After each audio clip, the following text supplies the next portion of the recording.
حسینیت حسینیت یزیدیت یزیدیت زبان کے ساتھ دل بولا زبان کے ساتھ دل بولا بلند آواز سے خلوت تطہیر پر درود پڑھیے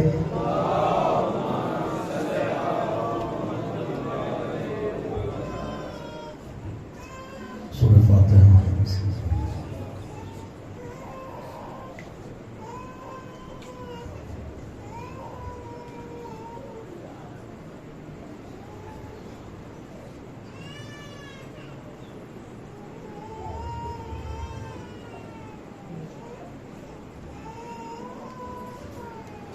اعوذ باللہ السميع العليم من الشیطان الرجیم بسم اللہ الرحمن الرحیم الحمد للہ الذی ہدانا لہذا وما كنا لنهتدی لولا هدانا اللہ لقد جاءت رسل ربنا بالحق والصلاة والسلام على النبي الأمي المقي البدني والصاحب الحامي وفوق الدر البقار السقينة المدفون بأرض مدينة أبي القاسم محمد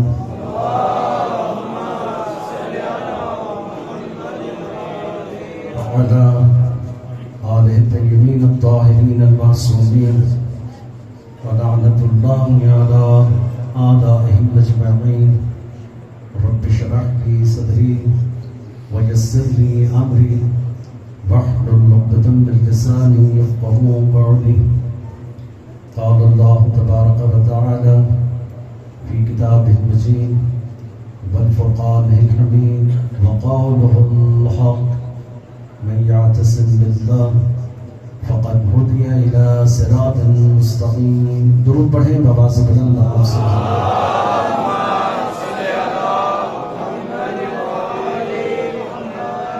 ارشاد معصوم ہے ہم پر بلند آواز سے اس لیے درود پڑھو تاکہ تمہارے دلوں سے نجاست جاتی رہے طہارت آتی رہے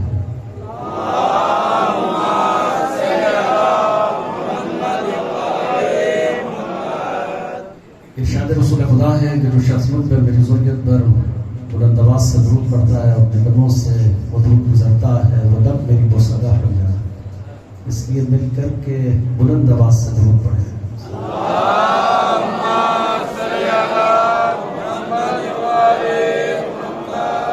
دعا ہے کہ پروردگار آپ تمام برادران ایمانی کی حاجتوں کو قبول فرمائیں اور جو تمنائیں ہیں جو مرادیں ہیں بارگاہ رب الحسین میں منظور اور مقبول ہوں بانیان مجالس کا انتظام اہتمام خرچ اخراجات پروردگار اپنی بارگاہ میں منظور اور مقبول فرمائیں اور جو بھی مقاصد خیر ہیں اس میں کامیابی اور کامرانی عطا فرمائیں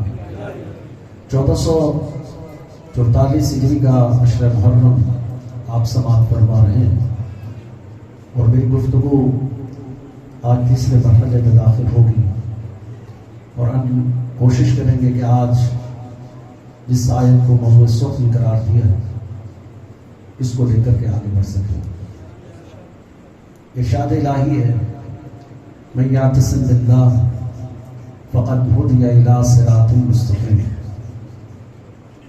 جو اللہ سے تمسک پیدا کرنا چاہتا ہے اس کو آسان کرتا ہوں کہ جو یہ چاہتا ہے کہ اللہ میرا ہو جائے اور میں اللہ کا ہو جاؤں وہ جو ہے نہیں آتی آپ میں سے ایسے کتنے ہیں جو یہ چاہتے ہیں کہ اللہ میرا ہو جائے اور میں اللہ کا ہو جاؤں بندوں نے ہاتھ کھڑے کیے سب چاہتے ہیں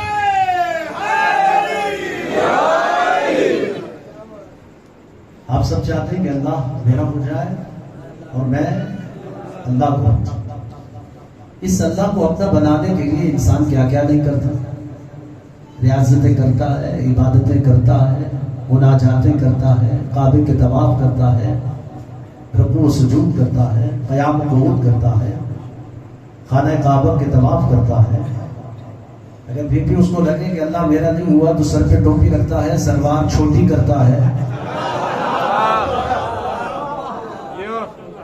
اور کوشش کرتا ہے کہ کسی طرح اللہ میرا ہو جائے. اور پھر جب اس کو یہ بھی لگے کہ سر پہ ٹوپی رکھی، سلوار بھی چھوٹی کی، اور پھر بھی اللہ میرا نہیں ہوا، تو پھر ساری رات مسجد کے حجروں میں بیٹھ کر اللہ اللہ اللہ کی تسبیح کرتا ہے کہ کسی طرح اللہ میرا ہو جائے. اتنی محنت کرنے کے بعد بھی کبھی اس پر یہ وحی آئی، کوئی فرشتہ آیا، کوئی پیغمبر آیا جس نے اس کو یہ خبر دی ہو کہ بھائی تم نے بڑی محنت کی، ریاضتیں کی، عبادتیں کی، مناجاتیں کی، سلوار بھی چھوٹی کی، سر پہ ٹوپی بھی رکھی ہے، تو اب اللہ تیرا ہو گیا. توجہ ہے یا نہیں؟ گویا اس کو کوئی ایسی اطلاع نہیں آتی کہ جس سے اسے یہ پتا چلے کہ اللہ میرا ہو گیا. اور پھر جب اس کو پتا چلتا ہے کہ اللہ میرا نہیں ہوا تو پھر غصہ ہم پہ کرتا،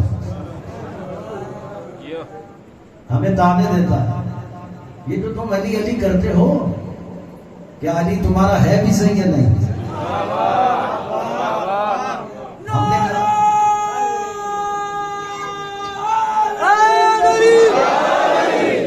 پھر ہمیں تانے دینے شروع کر دیتا ہے. غصے میں آتا، یہ جو تم ہر وقت علی علی کرتے رہتے ہو، کیا علی تمہارا ہے بھی صحیح ہے نہیں؟ ہم نے کہا جناب اس کا جواب ہم آپ کو نہیں دیں گے، ہم اللہ ہی سے پوچھتے ہیں کہ اللہ تو بتا تو ہے کس کا. تو اللہ ہی سے پوچھتے ہیں کہ وہ کس کا ہے. ہم تو چھوڑیے کہ ہم ہیں یا نہیں ہیں، ہم اللہ سے پوچھتے ہیں کہ تو کس کا. پھر ہم نے کہا جناب کبھی قرآن کو آنکھیں کھول کر بھی پڑھا کرو. اللہ نے اسے اندھوں کے لیے تھوڑی بھیجا ہے، جو بھی اندھا ہو اسے پڑھنا شروع کر.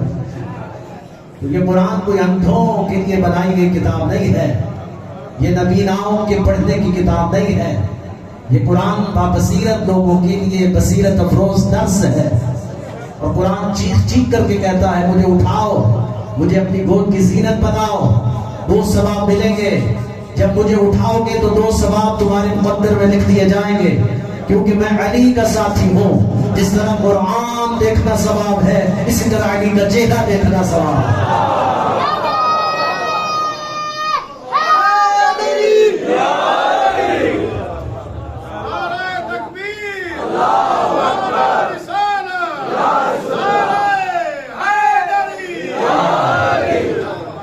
لہذا مجھے دیکھو، علی کے چہرے کے دیکھنے کا ثواب نہیں ملے گا. اور پھر سے ڈھونڈ ڈھونڈ کر ہم تجھے بتائیں گے کہ ہم کیا. لہذا ہم بھی کہا، ہم نے کہا پروردگار یہاں تو لوگ چین سے رہنے نہیں دیتے، ہمارے سینوں سے علی نکالنا چاہتے ہیں اور ان کو بڑا عجیب سا لگتا ہے اور ہمیں بڑا نفرت کی نگاہ سے دیکھتے ہیں کہ ہم علی والے ہیں. لہذا تو بتا کہ تو کس کا ہے. خدا کہتا ہے، میرا پروردگار کہتا ہے اٹھاؤ قرآن اور کھول کر کے دیکھو، پھر پتہ چل جائے گا کہ ہم کس کے ہیں. تو پھر پروردگار قرآن کی آیت میں واضح ارشاد فرما رہا ہے من یعتصم باللہ فقد ہدی الی صراط مستقیم. جو یہ چاہتا ہے کہ اللہ میرا ہو جائے اور میں اللہ کا ہو جاؤں تو میں اسے کی انعام عطا کرتا ہوں، میں ایک عطیہ اسے دے دیتا ہوں. وہ انعام اگر اس کے پاس ہے تو وہ بندہ بھی میرا ہے اور میں اللہ بھی اس کا ہوں. لہذا یہ انعام کون سا ہے؟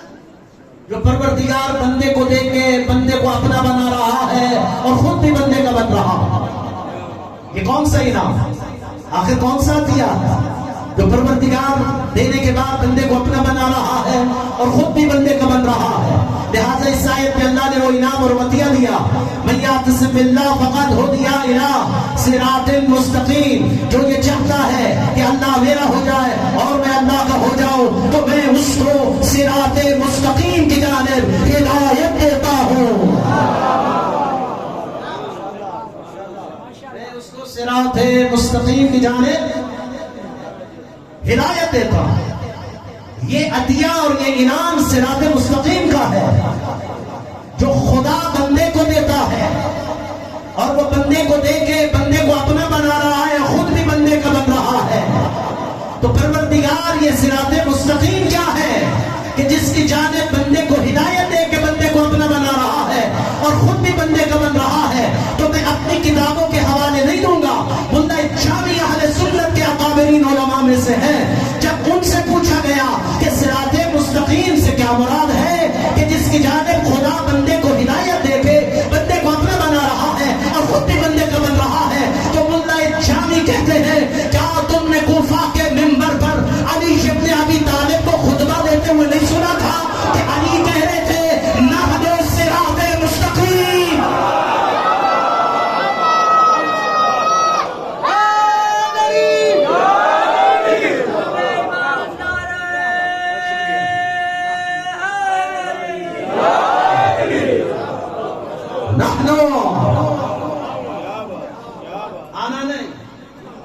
نحنو ہم ہیں صراط مستقیم.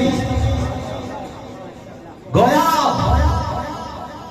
نحنو کہہ کر حیدر کرار نے یہ فیصلہ کر دیا کہ صرف میں صراط مستقیم نہیں ہوں, میرے بعد حسن مجتبی بھی صراط مستقیم, حسین ابن علی بھی صراط مستقیم, زین العابدین بھی صراط مستقیم, محمد باقر خفی اور جلی بھی صراط مستقیم, جعفر صادق بھی صراط مستقیم, موسیٰ کاظم بھی صراط مستقیم, امام علی رضا بھی صراط مستقیم, محمد تقی بھی صراط مستقیم, علی النقی بھی صراط مستقیم, حسن عسکری بھی صراط مستقیم, اور وہ نرجس کا چاند جو پردہ غیبت میں بیٹھ کر پورے نظام کو چلا رہا ہے وہ بھی صراط مستقیم.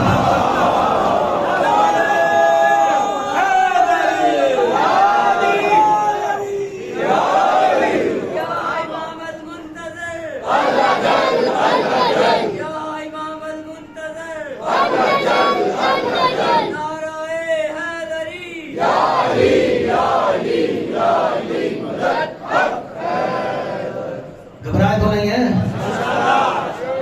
ہاں, گھبرا جائیں تو پھر بتا دیجیے گا. میں جلد آپ کی زحمتوں کو تمام کروں کیونکہ وقت بھی شارٹ ہے. مجھے بڑا پھنسا دیا گیا کہ زیادہ سفر میرا سفر میں گزرتا ہے اور کم وقت سے ممبر پہ گزرتا ہے. دونوں طرح اس مشکل میں ہوں. اس پر درود بھیجیے آل بیت میں.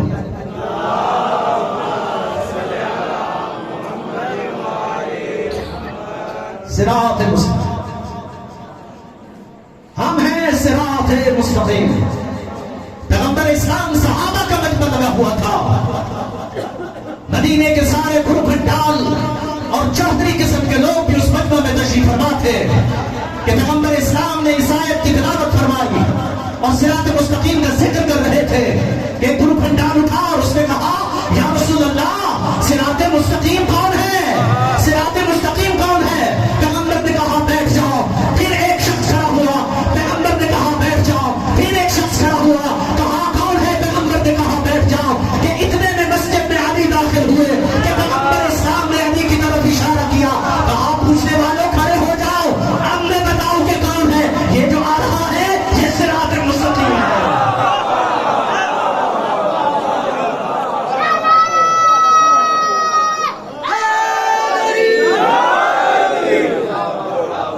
صراط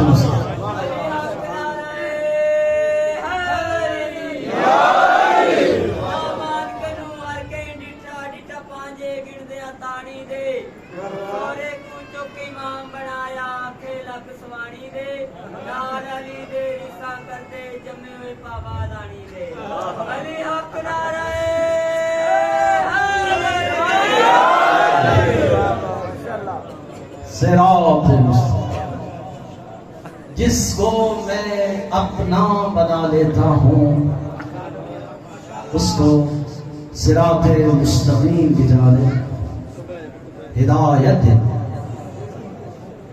اب سمجھ میں آیا؟ کیا سمجھ میں آیا؟ کیا سمجھ؟ چلے آسان. اللہ کہنا یہ چاہتا ہے اس کو میں اپنا بنا دیتا ہوں اس کو علی والا بنا دیتا ہوں.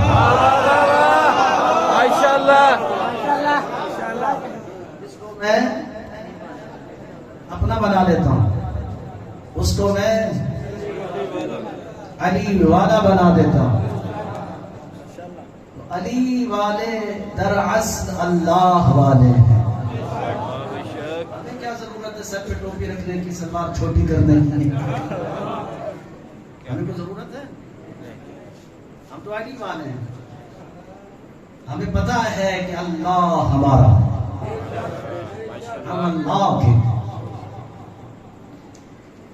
کیونکہ اللہ یہ چاہتا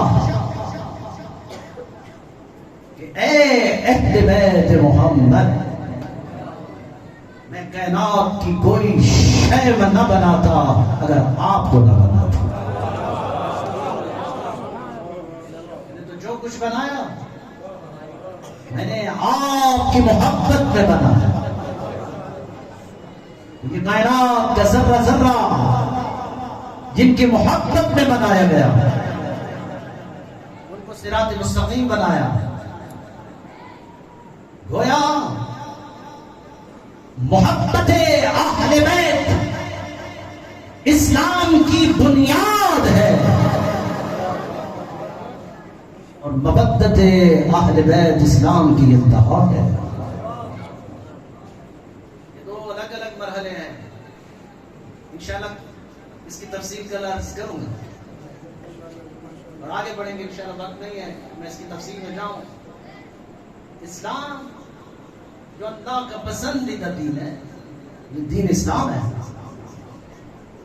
اللہ وہ اسلام نافذ کرنا چاہتا ہے جو آل محمد کے دروازے سے ہے۔ خدا کو وہ اسلام نہیں چاہے، خدا کو وہ اسلام پسند نہیں ہے جو مسلمانوں نے بنایا، کیونکہ مسلمانوں نے وہ اسلام بنایا ہے جس میں علی نہیں، جو ہے یا نہیں؟ کیونکہ مسلمان وہ اسلام ماننا چاہتے ہیں جس میں علی نہ ہو، ہم وہ اسلام منانا چاہتے ہیں جس میں علی ہو۔ ہم تو وہ اس اسلام کی بات کریں گے جس میں علی ہو، جس میں اہل بیت ہو، اور جس اسلام میں اہل بیت نہ ہو وہاں کا نظام تورا بورا بن جاتا ہے۔ تورا بورا کا نظام سمجھتے ہیں نا؟ تورا بورا کسی دور میں تورا بورا بہت مشہور ہوا تھا، اب بھی تورا بورا کا اسلام نہیں چاہیے، وہ اسلام چاہیے جو خدا چاہتا ہے، اللہ چاہتا ہے۔ اس اسلام کو بچایا ہے زہرا کے بیٹے۔ زہرا کا بیٹا اپنی جان کو اسلام پر اس لیے نچھاور کرنا چاہتا ہے، اس اسلام پر خرچہ میرے بابا علی کا ہوا۔ میرا بابا علی اسلام کو بچاتا رہا، اسلام کو صحرا پہنا، فاتح خیبر، فاتح خندق، فاتح حنین، فاتح بدر، فاتح صفین، ہر جنگ کا فاتح علی۔ لیکن مسلمانوں نے علی کو پہچانا نہیں، علی نے اپنا درد بیان کیا۔ علی کہتے ہیں وارے مسلمان، تم نے مجھے پہچانا نہیں، مجھے اتنا گرایا کہ مجھے فرعون شام کے مقابلے پر لا کر کے کھڑا کر دیا۔ یہ علی سے بڑا ستم ہے، یہ علی سے بڑا ظلم ہے جو مسلمانوں نے کیا ہے۔ کاش کی دنیا علی کو پہچانتی، علی کی بیٹیاں میری راہ نہ ہوتی۔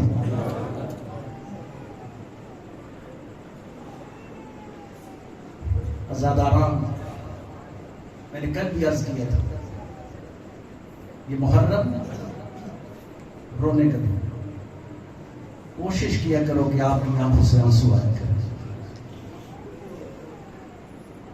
ایک شخص نے امام زین العابدین سے کہا مولا مجھے رونا نہیں آتا، میں کیا کروں؟ امام نے فرمایا کوشش کیا کرو کہ مجھے رونا آئے۔ کہتے مولا میں بڑی کوشش کرتا ہوں مجھے رونا نہیں آئے۔ مولا نے کہا بدبخت انسان، کیا تجھے میرے مظلوم بابا حسین کے غم میں بھی رونا ہے؟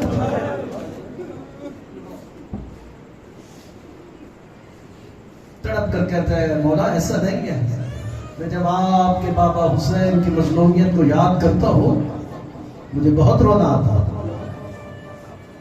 سید سجاد نے اس کو سینے سے لگایا، اس کا شکریہ ادا کیا، کہا معلوم ہے کہ تمہاری آنکھوں سے نکلنے والا یہ آنسو اس قدر قیمت رکھتا ہے؟ کہتے مولا نہیں معلوم. کہا اس سے زیادہ اور قیمت کیا ہوگی کہ تیرا آنسو میری دادی زہرا کے رومال کی زینت بن جاتا ہے. سیدہ زہرا کے رومال کی زینت بنتے ہیں یہ آنسو. یہ رہ گا نہیں جاتے. روز محشر ان آنسوؤں کو نبی کی بیٹی آواز دے کر کہے گی، جب آواز آئے گی نا یا محشر، اپنی آنکھوں کو بند کر، نبی کی بیٹی زہرا آ رہی ہے.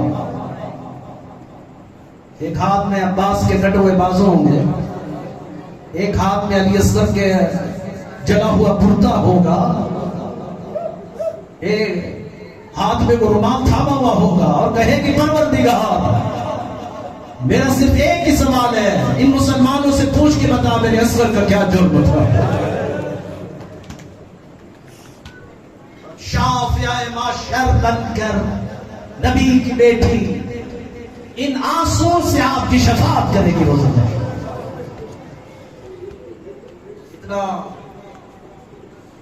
اتنا مقام ہے آزادہ کے آنسو کا زیادہ نام. بس زیادہ 28 رجب کو زہرا کا لال مدینہ چھوڑ رہا تھا. یہ مدینہ حسین کو بہت پیارا تھا. گلیوں اور کوچوں میں گھوم گھوم کر کہتا تھا نانا تیرا شہر مجھے بہت اچھا لگتا. 28 رجب کی رات غریب کربلا پر قیامت بن کے ٹوٹی ہوئی تھی. روضہ نبی پر قبر رسول کو سینے سے لگا کے کہتا ہے نانا مسلمان تیرے شہر میں رہنے نہیں دیتے، کیا کروں، تیرا شہر چھوڑنے کو دل نہیں کرتا. یہ شکوہ کرتے کرتے حسین کو نیند آ گئی. جب نیند آئی تو کیا دیکھا، نبیوں کا سردار ہاتھ پھیلا کے کھڑا ہوا تھا، زلفوں میں خاک کی رباب چاک، رو رو کے کہہ رہے حسین میں تجھے لینے کے لیے آیا ہوں. حسین تیری منزل اور ہے، تیری وعدہ گاہ اور ہے. حسین اب اس منزل کی طرف بڑھنا ہے جس کا وعدہ میں نے اللہ سے کیا تھا. بس نانا جان اگر یہ بات ہے تو میں تیار ہوں نانا. نانا کی قبر کو آخری سلام کر کے نبی کا بیٹا باہر آیا. بنو ہاشم کے چمک چمن چمن قدم میں آواز دے کر کہتا ہے او بیویو تیاری کرو، مدینہ چھوڑنا ہے. بس زدادارہ نے مظلوم کربلا فرشتے بننے لگی. اور جب فرشت تیار ہو گئی، علی کی بیٹی زینب کو پتہ چلا کہ میرا نام نہیں ہے. تڑپ کر آئی اپنے بھائی کے پاس، کہتی ہے بھیا میں نے سنا ہے کہ آپ نے میرا نام نہیں لکھا، آپ تو جانتے ہیں نا کہ میں آپ کے بغیر نہیں رہ سکتی. عزادارو شریعت کا بانی امام کہتا ہے زینب میں کیا کروں، میں بانی شریعت ہوں نا، شریعت کے مسئلے جانتا ہوں نا. جب تک آپ کے شوہر اجازت نہ دے میں آپ کا نام کیسے لکھ سکتا ہوں. عزادارہ نے مظلوم کربلا یہی سننا تھا کہ علی کی بیٹی پہنچی ہے جناب عبداللہ کے پاس. جناب عبداللہ سے اجازت دینے کے لیے جب علی کی بیٹی آئی ہے نا عزادارو، جناب عبداللہ روایت کرتے ہیں کہ اگر تھوڑی دیر کے لیے میں زینب کو روک لیتا زینب کی روح پرواز کر جاتی. میں نے کہا میری آقا زادی، میری کیا جرت، میری کیا مجال، میں آپ کو روکوں؟ آپ جائیے، ضرور جائیے، لیکن میرے ساتھ ایک وعدہ کیجیے. روز عاشور جب حسین علی اکبر کو قربان کرنے لگے تو پہلے میرے اول محمد کو صدقہ کر دینا، میرے اول محمد کو بھی ساتھ لے جاؤ. آئی علی کی بیٹی، بھیا اجازت ہو گئی، اجازت مل گئی. اچھا بہن اجازت مل گئی، چلو مہمان تیار کرو. مہمان تیار ہونے لگے. عباس کو بلایا کہ عباس سب تیاری کر چکے ہو تو میرے سجاد کے لیے ایک نفیس ترین گھوڑا تیار کرو جو اب تک نہیں رو سکے. میں تو صرف لفظ فراہم کر سکتا ہوں. رونا یہ آپ کا مقدر ہے عزیزانو. تیاری کے مقتل کے جملوں میں اس سے بڑا مسائل کا جملہ میں نے نہیں دیکھا. کہا سجاد کے لیے نفیس ترین گھوڑا تیار ہے. گردگار وفا نے ہاتھ جوڑ دیے کہا میرے آقا سجاد کے لیے نفیس ترین گھوڑا کیوں تیار کروں؟ کہا سجاد کو میرے گھوڑے کی بات نہ پکڑنا پڑے. اشارہ ادھر کرے تو گھوڑا ادھر مڑ جائے, اشارہ ادھر کرے تو گھوڑا ادھر مڑ جائے. کردگار وفا نے ہاتھ جوڑ کے کہا ایسا کیوں ہے میرے آقا؟ کہا تو جانتا ہے نا یہ میرا وہ حسین اور نفیس شہزادہ ہے, قلم پکڑتا ہے تو ہاتھ کے چھاتے پڑ جاتے ہیں. قلم پکڑتا ہے تو ہاتھ پہ چھالے پڑ جاتے ہیں. میں کہوں گا مولا گھوڑے کی مانگ نہیں پکڑنے دیتے ہو. ذرا شام غریبہ آ کر سجاد کی حالت دیکھنا, گلے میں تاؤ, ہاتھوں میں ہتھیلیاں, پاؤں میں بیڑیاں. اللہ دارو حق ادا کر رہے ہو آپ. محمد تیار ہو گئے. تمام مقدر طاہر بیویوں کو حکم دیا گیا مہمانوں پر سوار ہو جاؤ. اور جب علی کی بیٹی زینب محمد پر سوار ہونے لگی, ایک دامن علی اکبر نے تھاما ہوا تھا, ایک دامن جناب قاسم نے تھاما ہوا تھا. اور جب محمد کے قریب آئی تو ایک مرتبہ کہا اکبر تو بھی ہاتھ چھوڑ دے, قاسم تو بھی میرا ہاتھ چھوڑ دے. محمد پر مجھے وہ سوار کروائے جس نے شام کے بازار میں بھی مجھے سوار کروایا.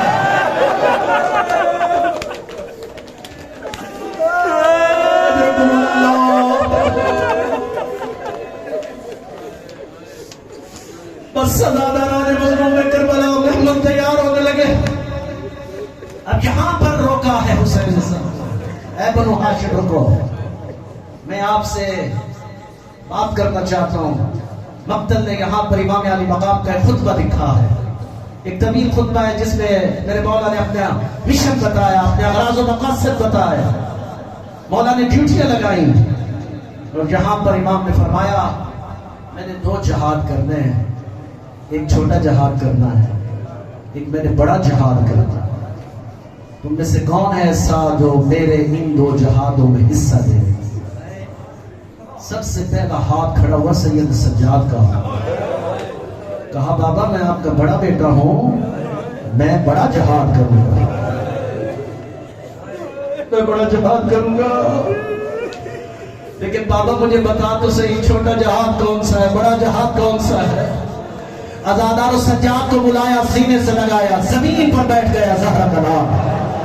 سجاد کو زمین پہ بٹھا کے سینے سے لگا کے سجاد کے ہاتھ چوم کے ماتھا چوم کے کہتا ہے سن میرا سجاد, 28 رجب کو ہم مدینہ چھوڑ دیں گے, 2 شعبان کو ہم مکہ پہنچیں گے, 8 ذوالحجہ کو بنے ہوئے احرام توڑ دیں گے, 2 محرم کو ہم کربلا پہنچیں گے, 7 محرم کو ہم پر پانی بند ہو جائے گا, 10 محرم کو قربانی کا دفتر کھل جائے گا, اکبر کے سینے میں برچھی لگے گی, قاسم کی لاش کے ٹکڑے ہو جائیں گے, اور محمد گھوڑوں کی تلے پامال ہو جائیں گے, اثر کے گلے میں سے شبتیر لگ جائے گا, عباس سے وفا کے بازو کٹ جائیں گے, قلعہ زینبیہ پر زینب کھڑی ہوگی, شیب کا خنجر ہوگا, اور خنجر چڑھ رہا ہوگا, آسمان سرخ ہو رہا ہوگا, پرندے زمین پر گر رہے ہوں گے, کربلا کی ہے زمین سے خون بن رہا ہوگا. سن میرا سجاد یہ چھوٹا جہاد ہے. سید سجاد تڑپ کر کہتے ہیں بابا آپ کیا کہہ رہے ہو؟ اکبر کے سینے میں برچھی لگی, یہ چھوٹا جہاد ہے. قاسم کی لاش کے ٹکڑے ہوں, یہ چھوٹا جہاد ہے. اصغر کے گلے پر تیر لگے, یہ چھوٹا جہاد ہے. عباس ماؤ چچا کے غازی کے آپ کا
أولاد الحسين وعلى أصحاب الحسين وعلى ذرية الحسين السلام على الحسين وعلى علي بن الحسين وعلى أولاد الحسين وعلى أصحاب الحسين.